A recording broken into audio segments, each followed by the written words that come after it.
a little bit about nonfiction. I know when I started thinking about nonfiction, I think about textbooks. Boring. But our books do a wonderful job of showing the value of nonfiction. So I'm going to tell you a couple of tips and tricks about how nonfiction can really be a big asset to your library and your family. Number one, nonfiction helps with curious kids. One, sparks curiosity, which we all want curious kids, and two, it helps them get the answers to the questions they want to know.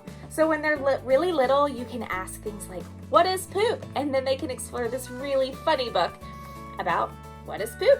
As they get a little bit older, they might want to know things about our senses or how to be kind or where do babies come from. And we have books that in a very child-friendly manner explain these things. And then even as they continue to grow, you can answer questions about like, why does it matter if we use plastic bottles? What happens to the environment when we do? And you can have some really interesting conversations on social responsibility. I get the question very often, what book would you recommend for my child that's this age but reading at this reading level? Parents are genuinely concerned that their child needs to be challenged in the reading level, but they're kind of concerned about the topics that may come up in that age-appropriate fiction book. Nonfiction is the perfect answer.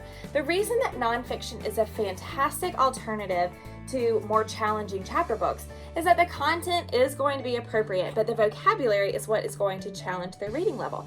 So the words that you're going to encounter in a nonfiction environment are going to be those less frequently used words that will continue to improve their reading skills and not concern you about what they might be reading.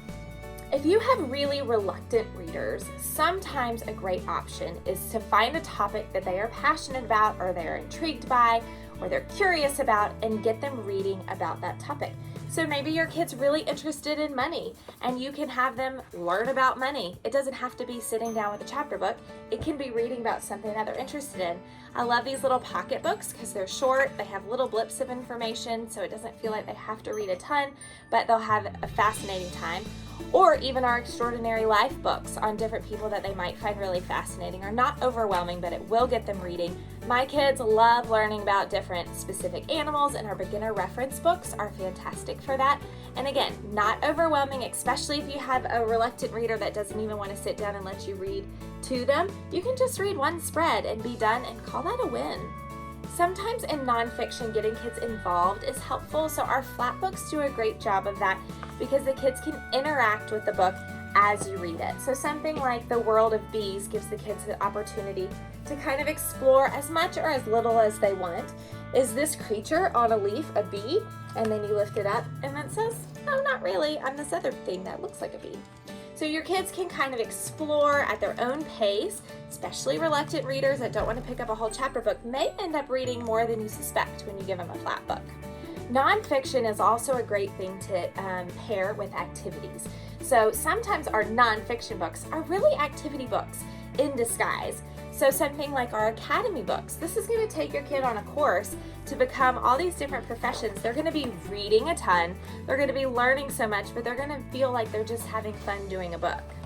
The same would be true for building a website for beginners or learning how to code with Scratch. You can also get your kids learning and scribbling while they're doing one of our scribble books on engineering, technology, architecture, or math.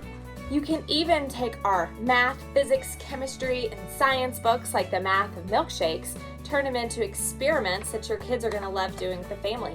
So you can do all this reading on numbers and Fibonacci sequence and pi, and then talk about scaling up recipes, and you can go have fun in the kitchen. Or maybe you talk about eating out and splitting the check evenly. This is a life skill a lot of people don't have. And you can go out to eat with your kids and have a great memory as well. I hope you're excited about using some of our nonfiction books to solve some simple problems around your house.